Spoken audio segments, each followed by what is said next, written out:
This is it, round 2. Abangan ulit natin yung mga warriors natin. Tatlo, si iShow Speedbird, si Lemon, saka yung checkered na maliit dito sa taas. Base sa forecast, 8:38 yung 1-2 pababa. Kaya ready, let's go na tayo magabang. Ayan ang panahon natin. So doon sa abangan natin kahapon, doon sa part 1 ng video natin, kulang pa tayo ng isa. Hanggang ngayon wala pa isa natin. Saka napunta yun, natangay yata na masyado malayo yung checkered ang nawawala, no? So tingin ko uwi naman yun, siguro mamayang hapon, hanggang mamayang hapon. Basta wag lang ang ulan para di mabaon nyo, kasi pag umulan mas mahihirapan sila eh. So dito manggagaling ibon natin. Tingnan natin sino mauna doon sa tatlo Taong namumuhay walang kaarte-arte, hangad lang ay sumaya, nagalaga ng kalapate. Oo, di rin madali ang kanyang napagdaanan, marami man ang harang ay patuloy na gumabang, hanggang sa unti-unti niya itong mahawakan. Ng tamis ng tagumpay ay kanyang nalalasahan, pero bago ang lahat ay doon salamat nga pala sa naibahagi mong napakahalaga sa aking kapapanood. Last time nga pala mga kalapatid, dun sa dagit ni Lemon noong nakaraan, may nag-chat sa akin. So sa kanila daw yung ibon kasi may nakawala daw sila na blue bar na ganun ng kulay ng sing-sing. So sabi nga nila sa kanila, ang problema ay umalis na dito yun, di ba mga kalapatid? Kita nyo sa CCTV, sumibat din yung blue bar. Hindi ko na alam saan nagpunta after nun. So parang gumawi na siya dito eh.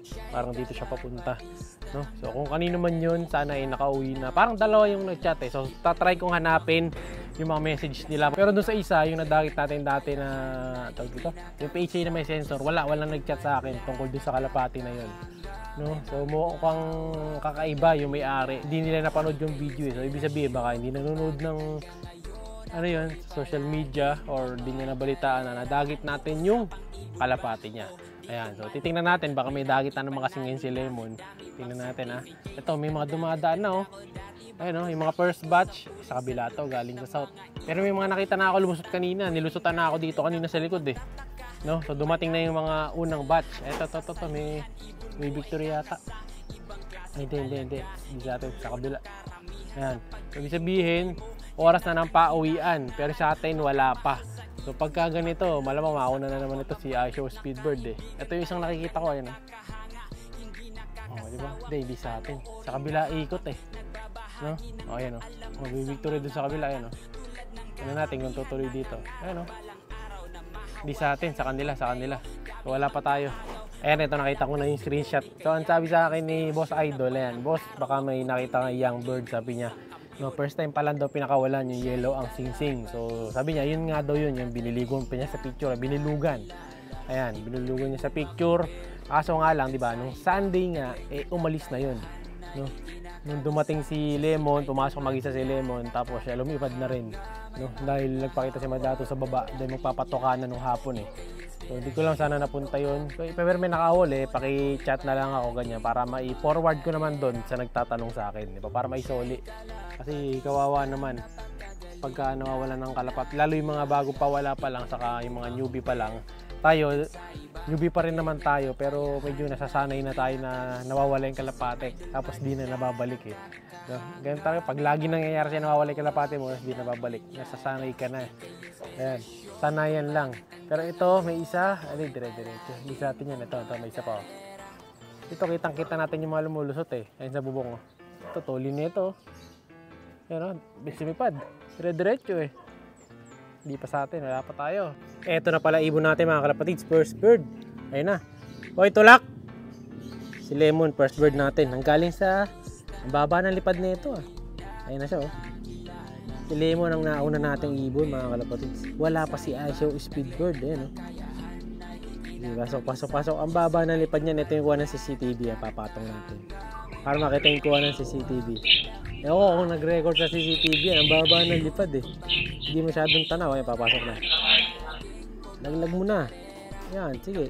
Oy, yun, pasok na. 1 down, 2 to go. So, walang kasamang dagit ngayon, si Lemon. Dati siya kulelat, ngayon siya nauna. Pabago-bago yung standing ng tatlo na to No? Sino nga yung second natin? Tingnan natin sino yung dalawa pang darating. iShow Speedbird dito dumating na. Yun, baba na kagad siya mga kalapatid. Lumanding na naman doon sa taas. Mali talaga nilalandingan nito Natuto siyang lumanding doon sa kabila. Ayan, pasok na. Yun! 2 out of 3. So hinihintay natin, isa na lang si checkered. So nagpangalawa ngayon mga kalapatids, itong isa nating ibon. Ang problema, nahuli yung checkered na maliit mga kalapatids. Noong nakaraan parang late na rin umuwi yung isang checkered. Mabagal siya no? Ngayon wala pa siya. Titingnan natin kung aabutin ng hapon ng pag-uwi niya. Nababagalan ako dun pero mas gusto ko yung isa na yun kasi talagang yung lipad niya daan-daan lang, bagya-bagya lang. Kaya sinali ko sa last na patibayan. Sana umabot nga siya. So dalawa na tayo, yun. Papakatukay na ni Madlato yan para ma-recover kagad. Ito na ang hinihintay natin mga kalapatids. Lumanding siya kahit nandito ako dahil pagod na. Ayan no? Pero di naman siya ganun kahingal dire-diretso pasok. Okay, time check. Last bird natin 9:56 ngayong Wednesday. So medyo late siya dahil last bird pero okay lang. Sabi ko sa inyo mabagal lang to. So puntahan natin, bigyan na natin ng ideal kagad. Ito sino to? Wala ko sa atin. Kanina pa lumilipad to itim na to. Naliligaw siguro yan, young bird siguro yan. And then ngayong araw din na to magpapawala na tayo ng young birds natin sa likod. Yung tinitraining ko ng mga puti. Ito na yung araw na to ngayong Wednesday. So yung mga boy dagit na malapit dito, ito na, pawawalan namin. Abang-abang na kayo. Tapos muna natin yung checkered. So ito na, yung checkered na maliit. Subukan muna natin siya. Pang ano natin to pang patibayan natin. Small bat, terrible lang siya na ibon. Medyo malikot lang. Ayan. Yan. So adjust na natin patukan nito kasi nasa 100 kilometers na sila. So dadagdagan na natin yung ano nila, protina. Ito ibon pawalan muna natin. Yan, tsaka muna. So okay, kumpleto na tayo. Sentrum complete ang training natin today. No? May isa pa mga training, tapos may fundraise na yata sa darating na kailan ba 'yon? Sa Sabado. So i-entry natin doon. Hindi naka-entry na sa fundraise yung isa. Naka-entry na ba sila? Alam ko naka-entry na sila. Tama, naka-entry nga pala sila. May fundraise pala ulit na bagong fundraise. So yun nga, butas na dun si Lemon. Pero kung may budget pa, sasali ko siya ulit sa panibago, no? Kahit na kumatop siya noong nakaraan dahil may dagit. Pero ngayon bumawi siya nauna So magulo talagang lipad na itong isa nating ibon. So check natin yung dalawa doon sa baba. Ito mga kalapatid, second bird lang natin siya. Pambihira na huli. Ganun talaga, hindi araw-araw Pasko. Tapos sa first bird natin, si Lemon. Nasaan si Lemon? Ito si Lemon. Ayan. So natalo mga kalapatids. Itong si iShow Speedbird kay Lemon. Mas magaling ngayon si Lemon. Although nung nakaraan kulelat, ngayon bumawi siya. Check natin ngayon yung itsura na bugbog yung mata nito. Bugbog sarado mata niya, ayan So natalo siya mga kalapatids. Natalo si iShow Speedbird dito kay Lemon today. Pero okay lang yan.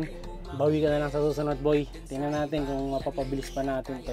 Siya'y kalapatis